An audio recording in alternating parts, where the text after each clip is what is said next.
The Honourable First Minister. Thank you very much, Madam Speaker. Manitoba has always been and will always be the home of hope. Le Manitoba a toujours été et sera toujours la terre d'espoir. We attract people from all over the world to our province. Nous y attirons des gens du monde entier dans notre province. We attract them for many reasons: economic opportunity, social security, peace of mind. But we attract them also because of our consistent defense of the rights and freedoms of all who come to our province and our nation. What is Bill 21? Quebec's Bill 21 is a threat to these rights and these freedoms.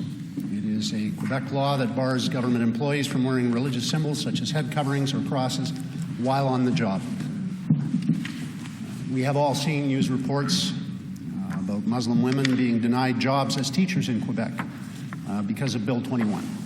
And the situation is likely to get much worse in the weeks and months ahead. Some would argue that this resolution is simply a response to Bill 21. Some would argue that this is just one province taking on another province, and really, what does that matter? But it is much, much more than that.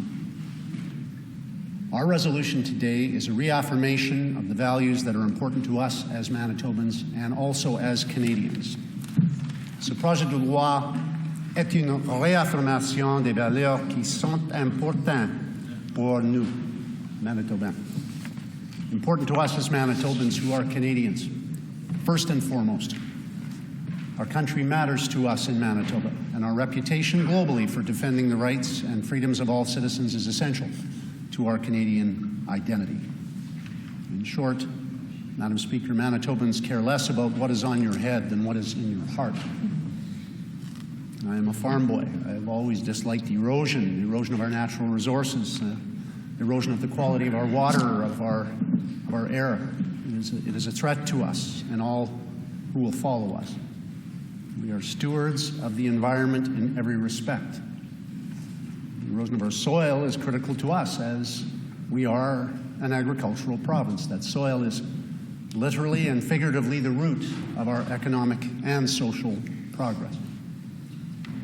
The problem with erosion is that some erosion begets even more erosion, and so measures to protect against the loss of rights are important, because without those measures, the situation will only worsen. Manitoba was the first province to speak out against Bill 21 in defense of the freedoms that it threatens to erode.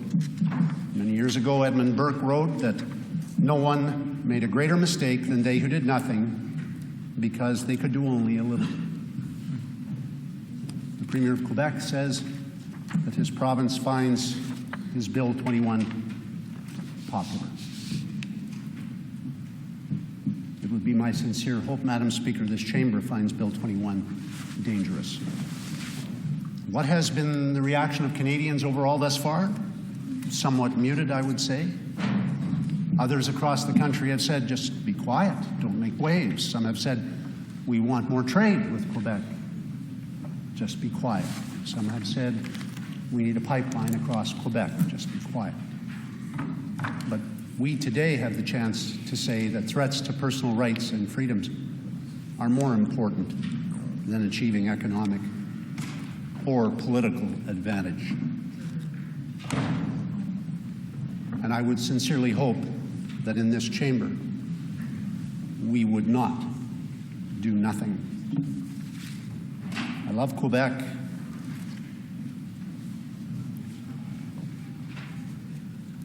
J'aime le Québec et le Québécois aussi. I love its glorious beauty, its culture, its arts, its industry. I draw the line at its hockey team. But I do sincerely love its people. And while I served Manitobans for almost a decade in the Canadian Parliament, my wife and I made the choice, and we chose to live in Quebec. We raised our children in Quebec. Nous aimons élever nos enfants au Québec. We respect Quebec. Nous respectons le Québec. I studied the French language in Hull, in Chicoutimi, in St. John-sur-Richelieu. I chaired the Finance Committee of the House of Commons, using my hard-won new language. I worked with members of Parliament from across Quebec, and I learned about their ridings. And over many years, we worked together for Quebecers, but for Canadians. And together we strengthened and empowered children and women and Indigenous Canadians and the disabled and senior citizens. And I do not recall, Madam Speaker, anyone ever asking what the people we were helping together wore on their heads or around their necks. Quebec is strong. Le Québec est fort. Quebec is good for Canada. Le Québec est un tout pour le Canada. And Canada is good for Quebec. Et le Canada est un atout pour le Québec. Quebec is too strong for Bill 21. Le Québec est plus grand que le projet de loi 21.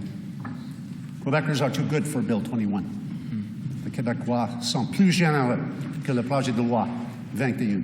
Quebec is better without Bill 21. Le Québec se porte mieux sans le projet de loi 21 because Quebec is better than Bill 21. Parce que le Québec va mieux que le projet de loi 21. A recent editorial in the Globe and Mail said this: the victims of Bill 21 don't need a friend who only shows up in court many years too late.